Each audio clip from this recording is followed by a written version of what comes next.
Should you train isolation movements as an athlete? And this is an awesome topic, and we're going to tackle this from a different perspective than what most might think. So Christian Thibaudeau, someone I follow on Instagram, and I've read his articles for many years, mentioned this topic, and this is a topic I agree with him on. So he said, when we use isolation exercises, we're activating less muscles per exercise than we would if we were doing a compound exercise. For example, if I want to work my quads and I do a knee extension as compared to a squat, there are actually less muscles being worked in this knee extension. Is that a good thing or a bad thing? Well, the more muscles I have to turn on, the higher demand there is on the central nervous system to activate those motor units responsible for contracting the muscles. So if I have to do a squat and I'm just using it to train my quads in this concept, there's a bunch of waste going on because the motor units that are being activated to support my back, to support my glutes, aren't necessarily the same motor units responsible for activating my quadriceps.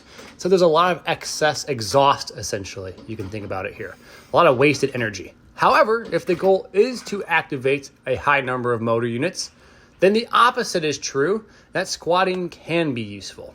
So when it comes to isolation exercises, they're absolutely wonderful in the same way a compound movement is, because they are a tool to help accomplish a task when certain tools need to be different for the job.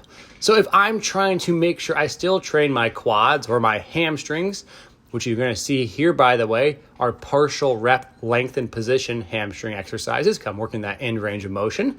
But when I'm doing an isolation exercise, and let's say I'm a little bit tired from training, I don't have to have as much volitional effort. That means my brain trying to turn on all those muscles to produce a good effort.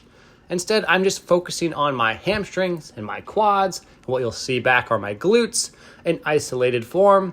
That way, I don't have to have the extra baggage of all those other motor units being activated. And in totality, the entire central drain and effort being higher than that would be if it was just this isolation exercise.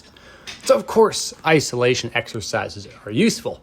But what makes them useful is actually part of their downfall too. Because they're isolation, you're not working in any synergies, any coordination, any specific stability. You're just working that muscle, which in of itself is good, but in of itself is also bad because a muscle never really works completely in isolation.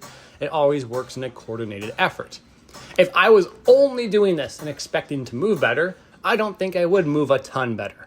But if I do stuff like this coupled with movement, I think I can cover the coordination aspect with movement and maybe be able to bypass some of that central fatigue from big compound movements when necessary to avoid, to allow me to still get a training effect with isolation movements for the target muscles I so desire.